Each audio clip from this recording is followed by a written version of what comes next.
So, we are back with another week. It's been 2 weeks since I last recorded, which isn't great. Um, yeah, something that I'm definitely going to take into 2024 is just really staying consistent with me recording. I'm not going to get onto myself. I've actually done quite well. I think these last 2 weeks it's just been very busy with work, with the wedding prep, um, juggling the podcast and everything that I'm trying to do and everything that's going on in my head as well. Trying to juggle all of that at the same time is quite difficult. And yeah, I'm just really just as you can see, just trying to be consistent with it. I said to myself that I was definitely going to record this week and give you guys an update because quite a bit has happened in the space of 2 weeks. The last recordings that I did, I was talking about the latest office relocation that I was doing. We finally moved into the office. It went a lot smoother than I expected, actually. Prior to us actually moving in, there was a lot of snags that we had to make sure were resolved. So that really helped to make sure that when we all moved in on the 4th of September, 4th of December, things were a lot smoother. People were able to get into the office and start working. And you know, guys, it's really nice walking into that office and just knowing that you're the one that set up that office. That was your project. You worked on that project to get that office up and running. And now everyone's just sitting there, just working in that office. So it's a really nice feeling. There's two phases to that project. So there are 3 floors that we're occupying. Level 2 and level 3 that's now set up, and then level 1 will be completed next year. So I think with one of the videos that I do, I'm going to go through all 3 floors, show you guys everything that's happened there, the current setup. So that would be really nice to actually show you guys and give you guys a bit of insight into what I've actually done. On top of that, I also did a town hall. Not just any town hall, my global town hall. So, for anyone that works in corporate, there's town halls that happen every so month or year, depending on the business. And this was our end of the year global IT town hall, where IT is presented to the whole business on the achievements and everything that we've done. And yeah, I was on the town hall. I was actually speaking on the town hall. And I'm so proud of myself because if I was to look back a few years ago, that's something that I would not have done.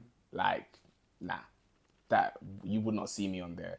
And my manager a few weeks ago brought the opportunity to me, just pinged me on Teams and just said, Michael, do you want to do a town hall?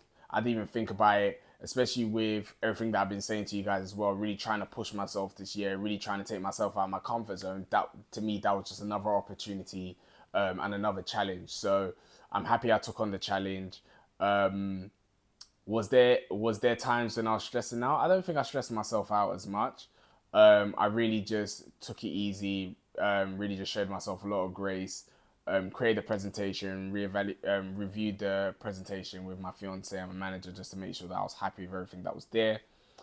And yeah, the day of the town hall, guys, 10 minutes before the actual town hall, boy, anxiety. I was stressing myself. I was fearful. Everything that could have entered my head to overwhelm me before the call. I was reciting the lines. I was reciting everything that I wanted to say just before the call. And yeah, it happened. Did I stutter? Yes, I did. But overall, guys, like I'm so proud of myself for actually being able to do that. Actually being able to present on a global town hall to the whole business. And I think one of the main reasons why I decided to do that was really just to market myself within the business, like really show people like who I am, really show people like what I do, because a lot of outside of all the other projects that I do, office projects, they are business requirements. So the business will decide that they are opening a new entity or they will see something promising in a specific region and they would want to build an office straight away. They would want it happening like fairly quickly, and especially with all the offices that come through. I said on the town hall that we forecasted 10 offices to happen in 2023.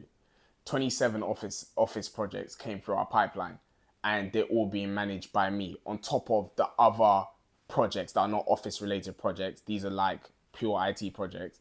I'm managing that all by myself. So even hearing myself, even acknowledging like, Michael, like this is what you're actually doing, it was really nice to like show people that, look, I'm actually doing a lot of work within the business. Like there's a lot of value I'm bringing to the business.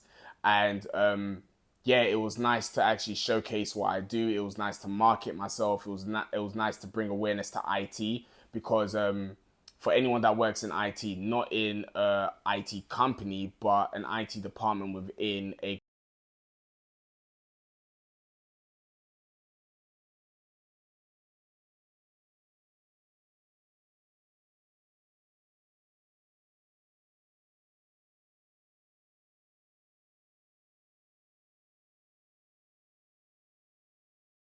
IT within the business, by also shouting out a few teams that I work with, because yeah, it's not nice. It's not nice that IT doesn't get recognized, especially for how big they are and for all the stuff that they do within the business. So it was a great way for me to really show that, and it was actually nice. People actually recognizing me after the call as well, congratulating me for all my achievements throughout the year, and even just congratulating me for actually just doing the town hall. I don't like I see people doing town halls, and for me, straight away, I respect them, because it's not easy speaking in front of people and yeah, articulating yourself in a way that is clear and for people to really understand wherever they are within the business. So that was really, really nice to do, and I'm really, really proud of myself for doing that. And yeah, as we're all coming to the end of the year, I think something that I'm now really focusing on is just planning for 2024 now. Something that I do on a yearly basis is, as I'm coming to the end of the year, the whole of December, I really spend that time to really focus on what I'm trying to achieve for 2024. So in the next few weeks, I'll just be focusing on what my goals are, gaining clarity on exactly what I want to do and achieve for 2024.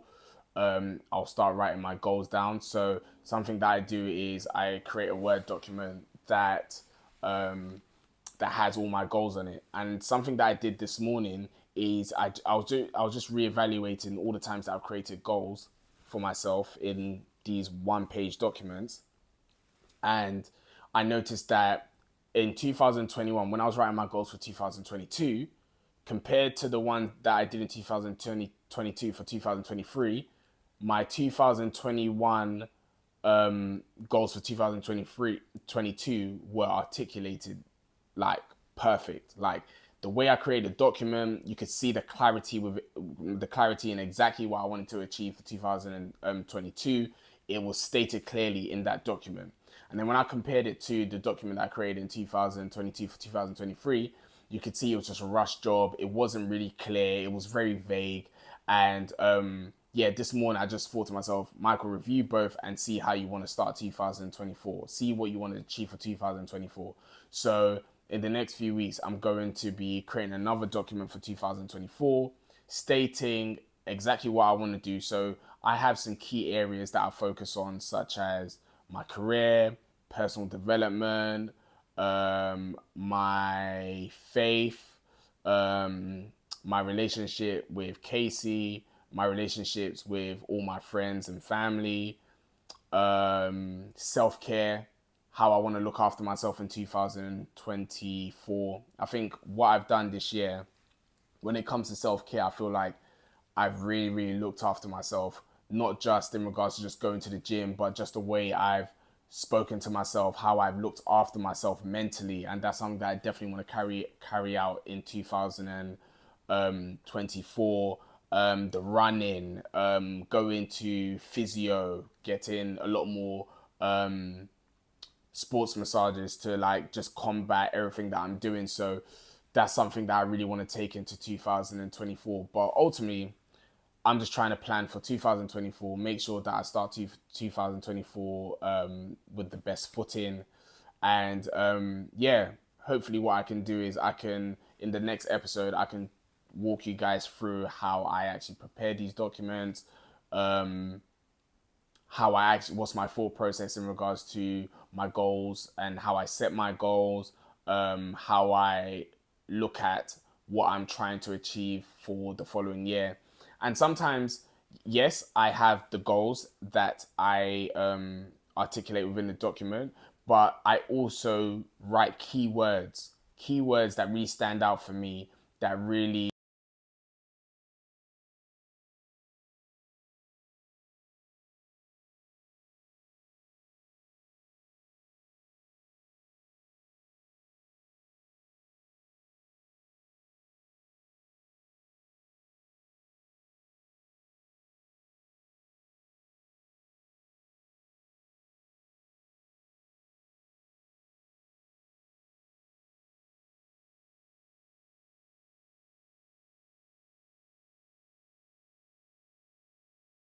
just to kind of guide myself. And that document is something that I'm definitely going to review on a weekly basis, monthly basis, to obviously make sure that I'm achieving my goals, that I'm on track. And that's something that I didn't do in 2023. I didn't review my goals as often as I wanted to. I barely did it, to be honest. I think it was probably like 2 or 3 times this year where I actually reviewed my goals.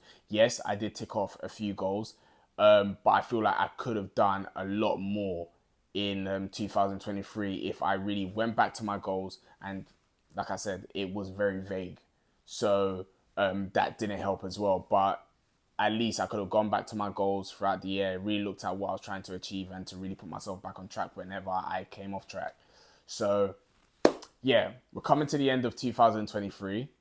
And I think now it's just time to really just reflect, really reflect, look back at everything that I've done this year, whether it be good, whether it be bad, and yeah, plan for 2024. So yeah, I'll speak to you guys in the next episode. Peace.